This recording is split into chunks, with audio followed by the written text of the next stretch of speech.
Good morning and welcome to Barbara's Bulletin. I'm your host, Barbara.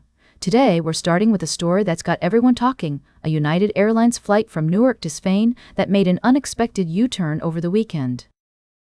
According to reports, the flight turned back to Newark Liberty International Airport after a passenger's Bluetooth device name raised security concerns.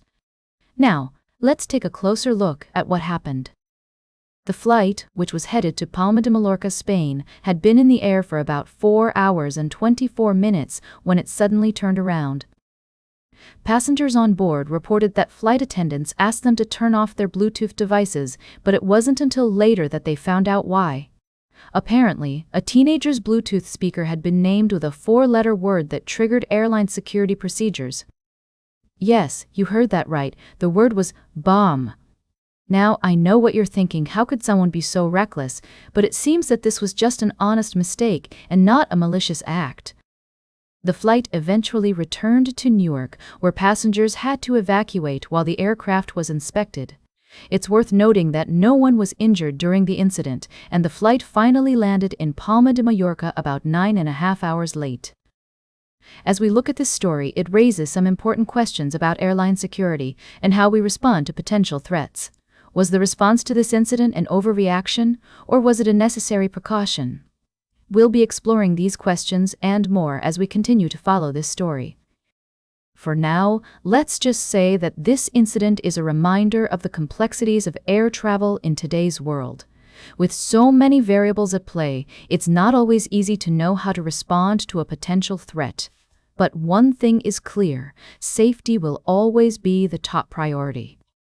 We'll be right back with more of today's top news on Barbara's Bulletin. Welcome back to Barbara's Bulletin. We're diving into the latest developments in British politics, where a scandal surrounding former U.S. envoy Peter Mandelson continues to plague Prime Minister Keir Starmer's administration. The government has released a second batch of files related to Mandelson's appointment, which is expected to include hundreds of pages of documents and potentially embarrassing messages between Mandelson and ministers.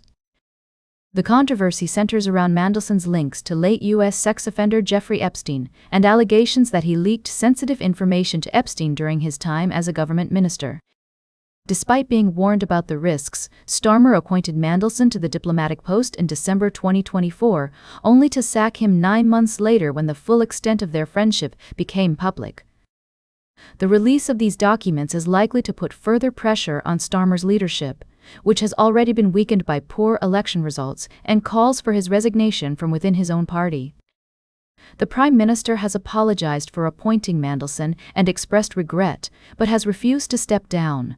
It's worth noting that the investigation into Mandelson's alleged misconduct is ongoing, and some documents have been withheld on the advice of police. As more information comes to light, it will be interesting to see how this story unfolds and what implications it may have for British politics. The situation is complex, with many different factors at play. On one hand, Starmer's decision to appoint Mandelson, despite warnings about his connection to Epstein, has raised questions about his judgment. On the other hand, some argue that the Prime Minister has taken responsibility for his mistakes and is working to move forward. As we continue to follow this story, it's essential to consider multiple perspectives and avoid jumping to conclusions. The release of these documents is a significant development, but it's just one part of a larger narrative that will likely continue to evolve in the coming days and weeks. Welcome back to Barbara's Bulletin. As we wrap up today's show, let's take a look at the current events unfolding in Ethiopia.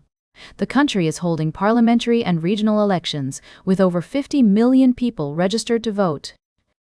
However, voting will not take place in the northern Tigray region due to unfavorable conditions, following a civil war and ongoing political turmoil.